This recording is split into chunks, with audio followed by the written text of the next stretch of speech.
Usually on this channel, we're breaking down the creatures, stalkers, and unexplained entities hidden throughout Life of Luxury, trying to understand what they are, how they hunt, and why so many of the people involved never see them coming.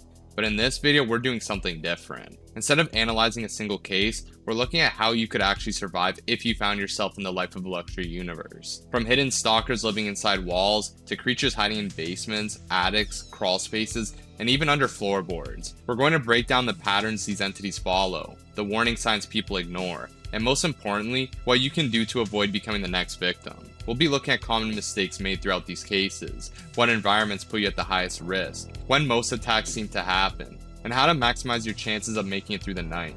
So with that being said, buckle up, and let's dive into the Life of Luxury survival guide.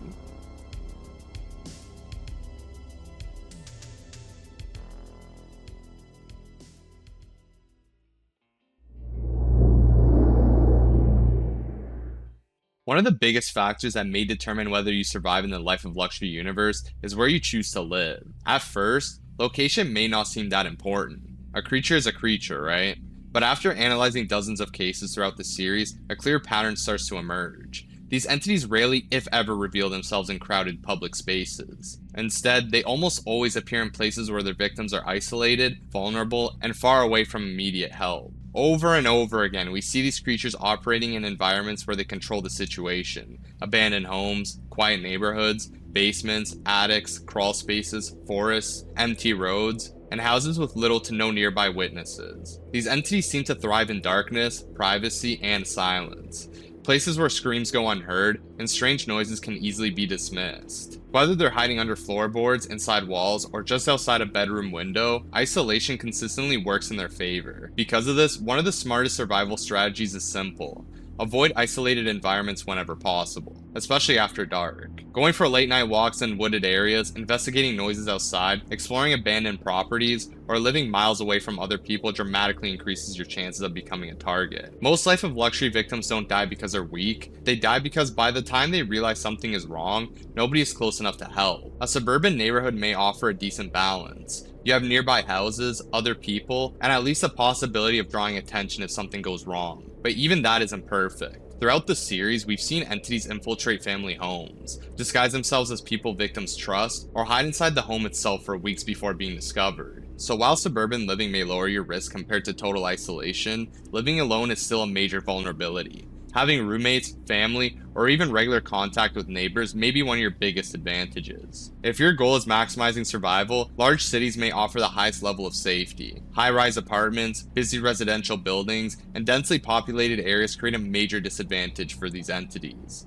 Across this series, we almost never see creatures operating in crowded urban environments with cameras, neighbors, elevators, security systems, and constant human activity. These beings appear to prefer control. And in a city, control becomes much harder to maintain. So in short, avoid isolated areas such as the country and try to settle closer to the city if possible. And I really need to emphasize this. Under no circumstances should you ever enter the forest in the Life of Luxury universe, especially at night. And honestly, even during the day, it's still a massive risk. Throughout the series, forests and heavily wooded areas repeatedly appear as some of the most dangerous environments possible. Time and time again, we've seen people wander into the woods, hear something calling to them, see movement in the trees, or investigate something they don't understand, only to come back changed. Sometimes they return physically unharmed, but their behavior becomes different. Other times they don't come back alone. These isolated wooded areas seem to act almost like territory for many of the entities in the series. There are no witnesses, no cameras, no immediate escape routes, and once you're deep enough in, it becomes incredibly easy to lose your bearings. If something is following you, you may not even realize it until you're already too far from safety. And perhaps the most disturbing part is that sometimes a real danger isn't dying in the forest. It's what follows you back home. So if your goal is survival, treat forests as off limits unless there's absolutely no other choice. Curiosity gets people killed in this universe. And in the woods, curiosity may bring something back with you.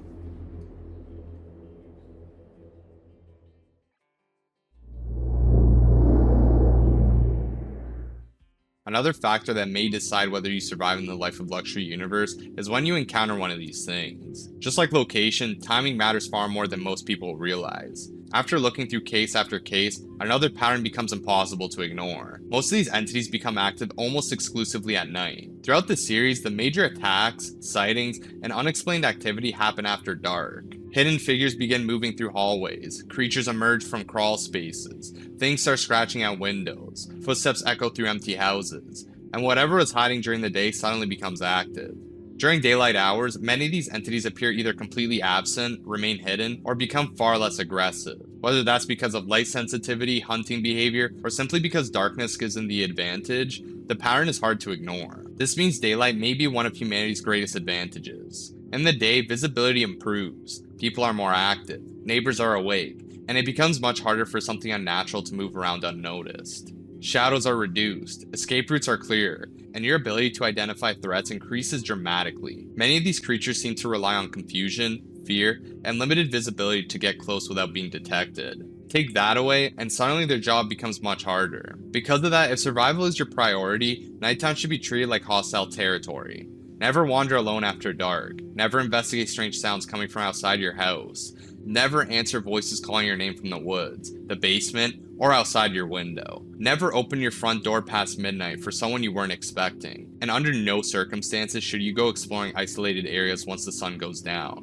Whether that's a forest, an abandoned house, or even your own backyard if something feels off. Although these creatures don't seem to be abundant, it is simply not worth the risk.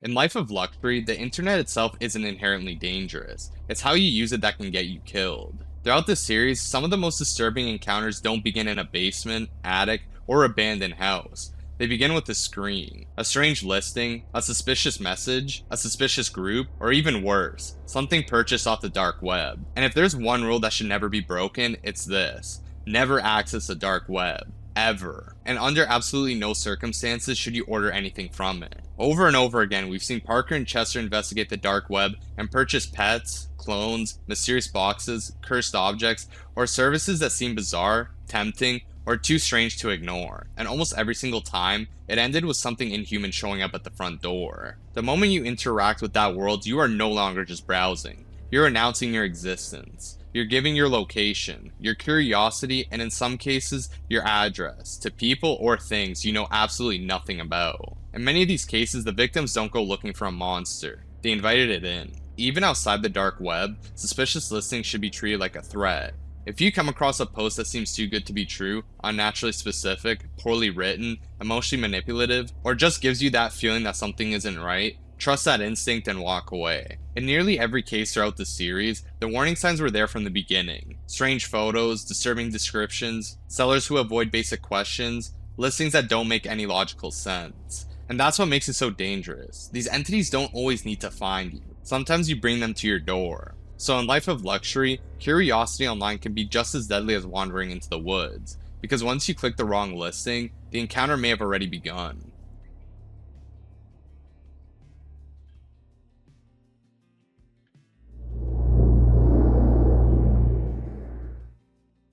One of the most disturbing patterns throughout Life of Luxury is that many of these cases don't begin with someone seeing a monster. They begin with someone noticing that a friend, family member, or partner just doesn't seem like themselves anymore. At first, it's usually brushed off as stress, grief, trauma, depression, or someone simply going through a difficult time. But in this universe, ignoring those early warning signs can be a fatal mistake. It's difficult to say exactly what's happening in every case. Sometimes it appears to be possession, other times it feels like an entity has replaced someone entirely, perfectly mimicking their appearance while something far darker hides underneath. And in some situations, the victim may still be fully human, but unknowingly being stalked, followed, or influenced by something attached to them. Whatever the explanation is, one thing becomes clear very quickly: they are no longer acting like themselves, and the longer it's ignored, the worse it usually gets. One of the biggest warning signs is where the change began. If someone recently went hiking, camping, on vacation, moved into an isolated home, exploring abandoned areas,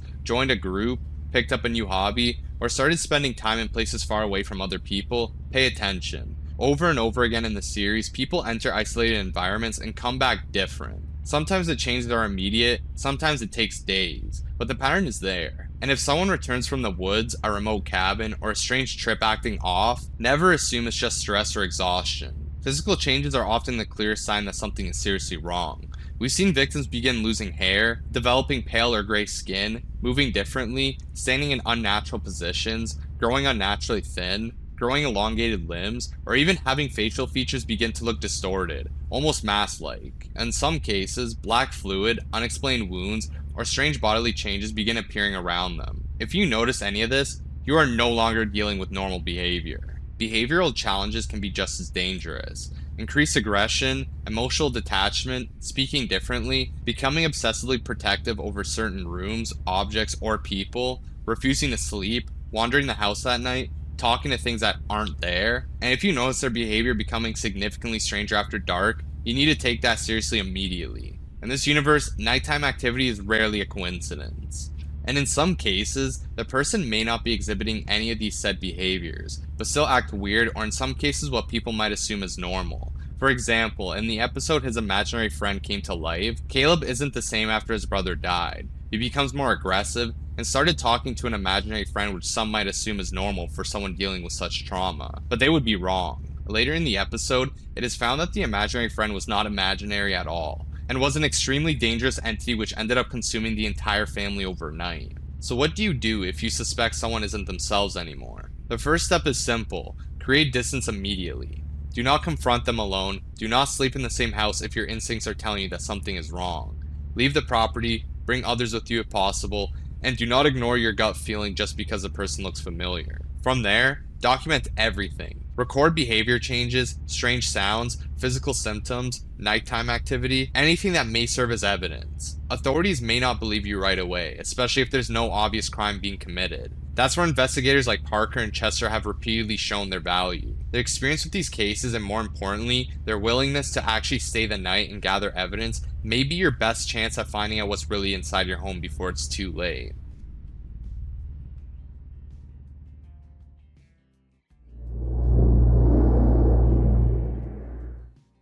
One of the biggest mistakes we can make is assuming that if something is wrong, it must be outside the house. In reality, many of these cases become terrifying because the entity was never outside to begin with. It was already inside, hiding in the basement, living in the attic, moving through the walls, watching from a crawl space, waiting beneath floorboards, under beds, inside closets, or in rooms nobody checks often enough. And by the time the victim realizes something is wrong, they've often been sharing a home with it for days, weeks, or sometimes even longer. Because of that, one of your most important survival skills is environmental awareness. Pay attention to changes in your home, unexplained footsteps when everyone is asleep, scratching sounds in the walls or ceiling, knocking coming from vents, crawl spaces, or beneath the floor, objects being moved when nobody touched them, doors left open that you know were closed, sudden foul smells, cold spots in certain rooms, lights flickering, electronics acting strangely, pets refusing to enter certain areas, or aggressively staring at empty spaces. In the Life of Luxury universe, these are not things you ignore. And this is where most people make the fatal mistake. They hear something strange, grab a flashlight, and go investigate alone. Never do that. Never check an attic, basement, crawl space, or locked room by yourself, especially at night. Never crawl into tight spaces where your movement is restricted and your escape options disappear. If something is hiding inside your home, entering its territory on its terms is the fastest way to get yourself killed. Instead, secure your environment before anything happens. Keep doors and windows locked. Use exterior lighting. Install cameras covering entrances, hallways, staircases, and blind spots inside your home. Motion sensors, alarms, and even simple noise traps can give you a warning before an entity gets too close. And if the activity continues, don't keep investigating. Leave the house, bring others with you, and monitor from a safe distance.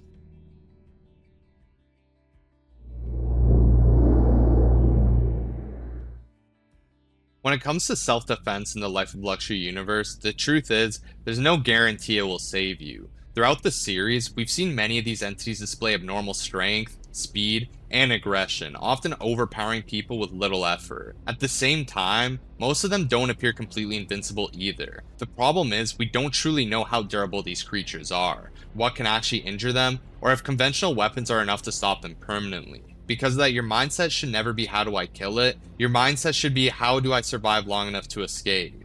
If you're ever forced into an encounter, your priority should be creating distance, time, and an opening to get out alive. That means using tools that allow you to defend yourself without getting close enough for the entity to grab you. Items like pepper spray, a firearm, a blade as a last resort, an extremely bright flashlight, or even something loud enough to temporarily disorient or confuse a creature could make the difference between life and death. We have repeatedly seen Parker and Chester survive not because they defeat these things, but because they create just enough time to escape before the situation becomes unwinnable. And that's the key.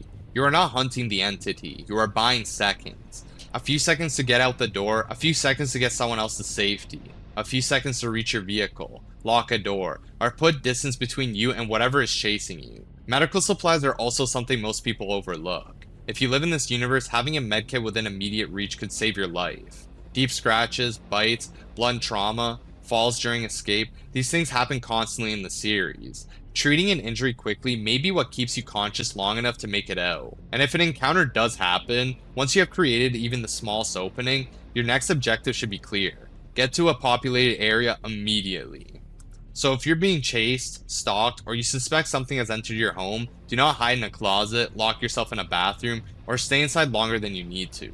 The moment you have an opening, get out and start moving toward people. Head for a neighbor's house, a gas station, a main road, an apartment lobby, anywhere with lights, cameras, traffic, or other people nearby. Even if the creature continues following you for a short time, reaching a populated area changes everything. Your chances of finding witnesses, getting help, calling authorities, receiving medical attention, or simply forcing the entity to back off increase dramatically. After analyzing case after case throughout the Life of Luxury universe, one thing becomes painfully clear. Most people don't die because the creatures are unbeatable. They die because they ignore the warning signs, make emotional decisions, or stay in dangerous situations far longer than they should. Survival in this universe doesn't come down to strength. It comes down to awareness. Where you live, where you travel, who you trust, what you bring into your home, and most importantly, whether you act the moment something feels wrong. Because in nearly every case, the signs were there. Strange behavior, unexplained noises, changes in loved ones, suspicious online activity, or the feeling that something just isn't right. The people who survive aren't always the strongest. They're the ones who leave when everyone else stays. The ones who trust their instincts. The ones who understand that curiosity in this universe can be a death sentence. So if you ever find yourself in one of these situations, don't investigate the noise, don't open the door, don't go into the woods, and whatever you do, don't ignore the signs. If you enjoyed this video, make sure to like and subscribe, and let me know what you want to see next. And until next time, friends.